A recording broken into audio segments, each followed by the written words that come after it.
Hi, I'm Martin Carrick. I'm the co-author of our book Losing It, and tonight I'm going to do basic chicken curry because it's Friday night, and that's also in our book Losing It. So on here I've got a list of ingredients that we're going to use. So we've got onions, this can either be red or white, garlic and ginger, and these are all my spices that I'm going to be using tonight. I mix them all up in a bowl like this, and that's just a basic curry mix, curry powder mix. If you want to, you can buy your own curry powder. Make sure it's a good brand, and also make sure it's a Madras one, because quite often ordinary ones are very, very bland. So we've got turmeric, hot chili powder, garam masala, fenugreek, ground coriander and ground cumin. And these are black mustard seeds which you use to flavour the oil. So I'm just going to finish slicing these onions here, and just thinly slice them like that, ready for frying. And then with your garlic and ginger, use one of these microplane graters because they're really easy to clean, and it makes light work of planing and grating your garlic and ginger. You've just got to wash your fingertips a little bit because you can grate those as well.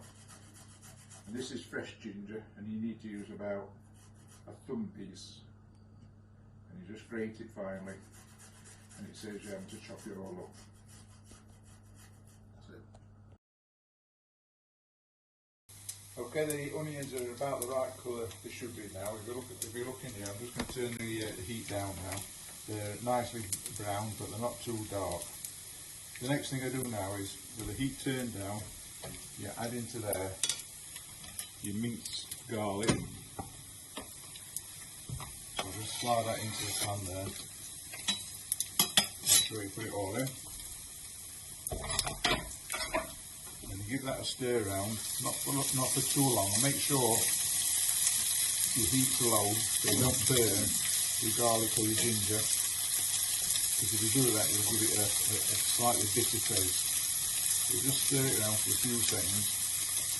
Then you add in the spices, which I've already shown you. That's got the salt and pepper in it as well. So just add them straight in there and stir those into the oil in the pan. You can see now that the spices are soaking all that oil up. And if you could smell this now, you could smell the spices toasting in the hot oil, and that just smells absolutely delicious. The next thing you do now is you get a tin of chopped tomatoes, and you pour the whole contents in there. Save the tin because you're going to wash that out with some water to let the paste down when it's cooked. So you stir that into your onions, your garlic and your spices.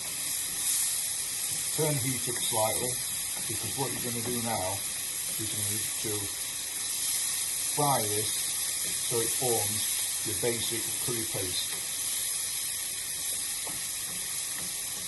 And what that does is it gets rid of all the moisture and all the water out of the tomatoes, and it'll leave you with a nice thick curry paste, which then you can add whatever you want to add into it. You can add vegetables to it, meat, fish, prawns. Tonight we're going to have chicken thighs which have been boned and skinned and cut up into about 1.25 inch, 1.5 inch pieces. So you keep doing this for around about probably 5 to 8 minutes. So we'll come back to this in a second. When I've fried it down, I'll show you how different it looks when it's done. Okay, this has been cooking now for around about 8 minutes, and as you can see it's turned dark and there's hardly any liquid in it. And if you look around the edges there, you can see the oil bubbling around the side of the pan, so that all the liquid's gone, and now we've just got the oil and that's your curry paste. You can actually let that go cold, and you can put it in your freezer once it's cold, and you can take it on holiday with you, or you can just use it for another day, or you can do twice as much and you split it in half, use one day and the rest the next day. As I said, the next step here is that you add some water, and I've just filled the tomato tin with just plain water, cold water, and you add the whole tin into the curry mixture, stir it in, and you end up with a nice thick curry gravy. Don't worry about it being too thin at this stage. If you want it any thicker, you can reduce it at the end of the cooking, but you need it to look that consistency. It's sort of like a double cream consistency. And then, as I said, to that you can add chicken, which is what we're going to have. So I'm going to add that in there now, and I've chopped that up earlier just to save me a little job. And you just stir that in. Make sure it's all submerged underneath the gravy so that it all cooks out evenly. We generally leave the bone in our thighs because we like the bone in the curry, or even if it's, we sometimes do whole shoulders of lamb or whole legs of lamb, and we leave the bones in. You can use breast meat or thigh meat, whichever you like. So once it's all nice and bubbly and everything's all mixed together, turn the heat off and put it on a low heat to simmer, and that'll take around about 20 minutes, half an hour. Cover it with a lid, and that's your curry cooking. This is a low carb recipe. There's very few carbs in it.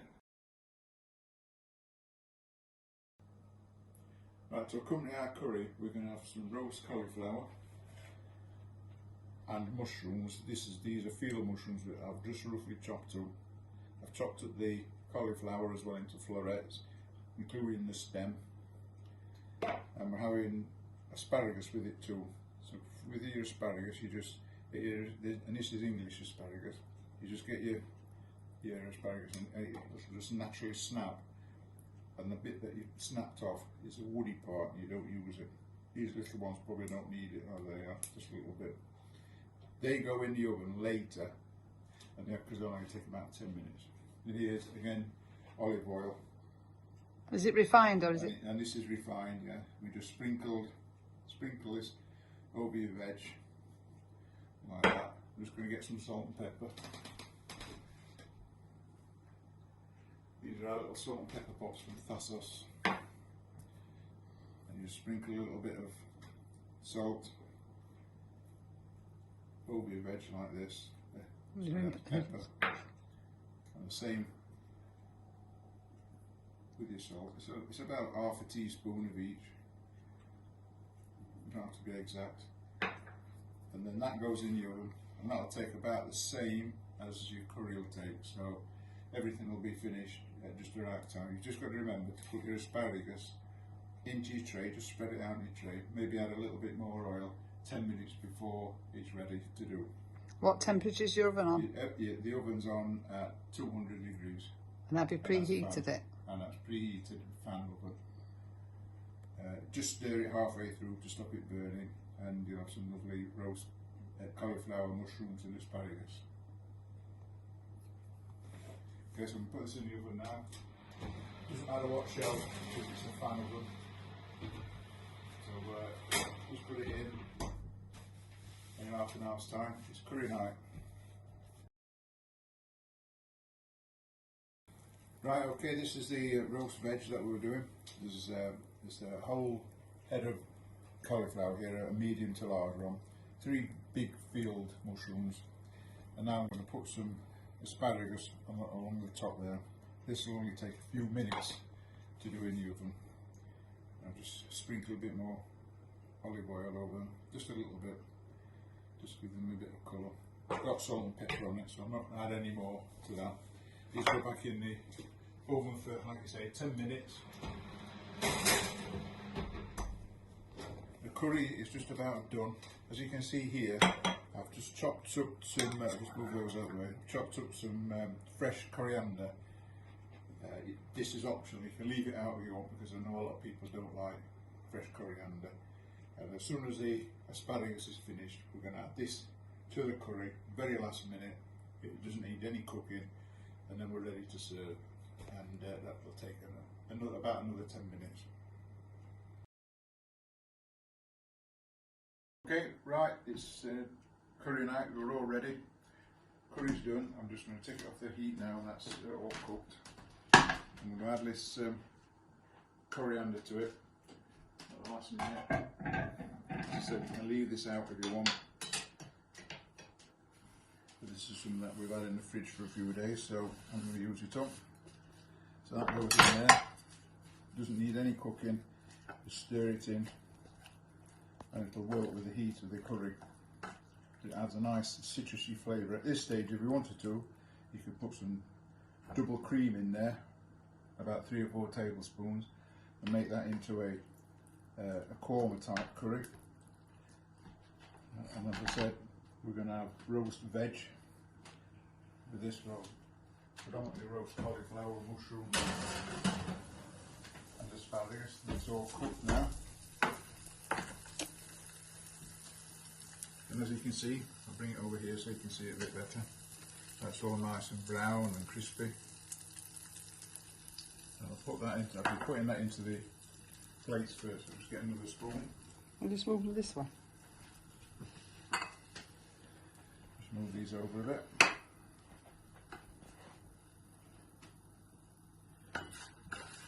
So put the roast veg, just stir it all up, get all the oil mixed together with the vegetables. How many does this serve? This actually serves 2, but there's enough sauce there to serve 4. If there's any sauce left over tonight, we generally freeze what's left and then add it to the next one we do, and use that as a base or a mother sauce for the next one.